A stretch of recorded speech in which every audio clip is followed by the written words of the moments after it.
In today's video, I'm going to teach you how to filter and organize your Yahoo email. Managing hundreds or even thousands of emails can become overwhelming.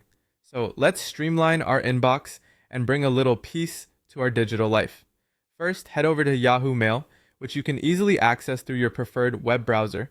Once you're there, look towards the top right corner of the screen where you'll see a small gear icon. This icon represents your settings. Go ahead and click on it. This will bring up a menu with several options related to your account settings. In the menu that appears, you'll notice an option called More Settings. Click on this to open a new page full of options. Now, on this new settings page, you'll see various categories on the left-hand side. Among these is the Filters option. Click on Filters.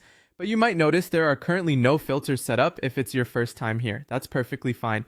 Filters are an essential tool for keeping your email organized, ensuring that certain types of emails are automatically filed away into specific folders so you don't have to manually do it each time.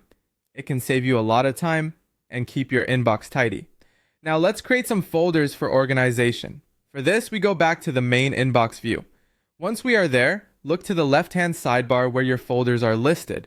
Scroll down past your standard folders like Inbox and Sent until you find the option New Folder. Click on it, and you'll be prompted to name your new folder. Think about the category of emails you want to organize. Maybe it's work-related emails, or perhaps emails from a specific person or service. Give your folder a descriptive name that will make it easy for you to identify what it contains. After typing in your chosen name, hit Enter to create it. With your folder created, go ahead and click on it. This is the new space where you can store emails that fit the criteria you decide. It's also where you can set up filters to ensure this happens automatically in the future.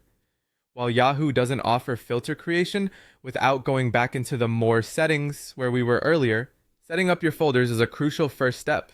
By following these steps, you've set your account up to be more organized and function more smoothly. Creating folders and potential filters is an excellent way to ensure important emails don't get lost in the chaos of a busy inbox. Thanks for watching this tutorial on how to filter and organize your Yahoo email, and I hope it makes managing your emails a breeze.